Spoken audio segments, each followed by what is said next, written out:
Good morning, good morning, good morning. Welcome to Malo the Gardenera vlog. Kumusta kayong lahat dyan?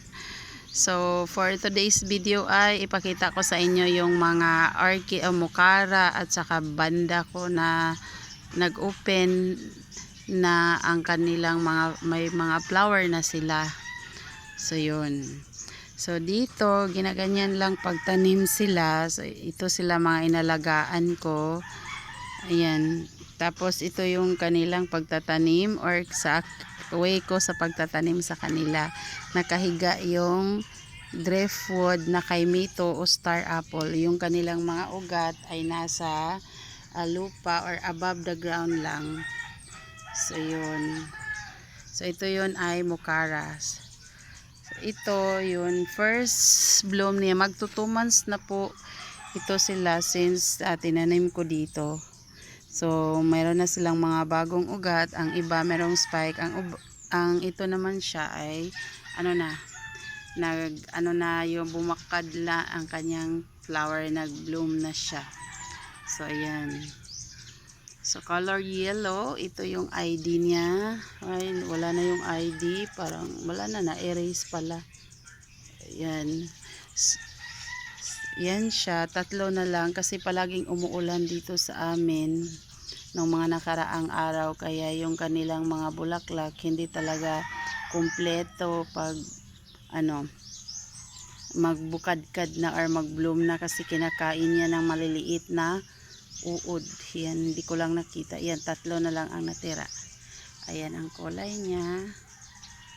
Ayan siya. At meron din dito nagbigay na spike. Yan, tingnan ninyo. Yan, kinakain din ng uod na maliit. Yan siya. So, ito na lang din natira. At ito rin. So, meron pa siya. Yan. Hindi ko nakita yung kanilang mga bulaklak. Yung kulay. Ngayon lang pag mag-open na siya.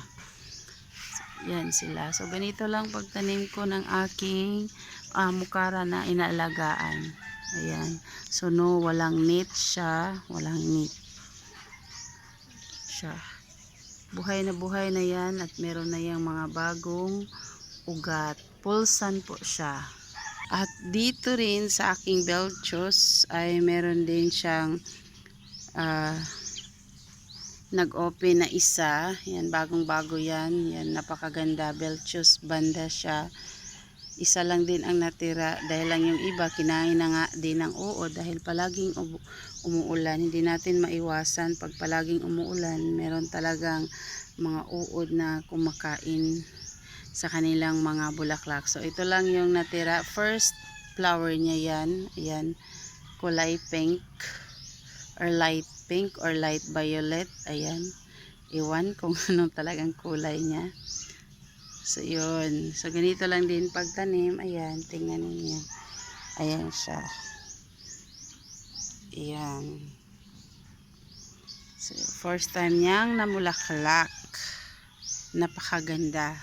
At ang ng flower niya makapal.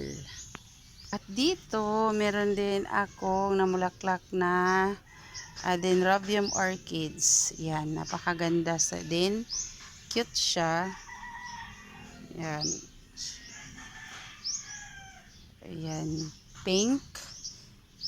Kulay pink. Ayan siya. Nakatanim lang po siya sa small driftwood na hinahang ko.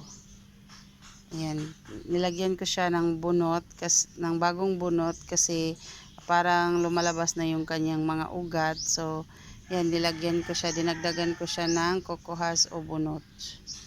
Ayan siya. Napakaganda. At ito din ang white na full sun. Ganyan. Namulaklak din siya. Nagbigay din sa akin ng mahabang spike. 2. Yan siya. So, yan lang. Thank you for watching.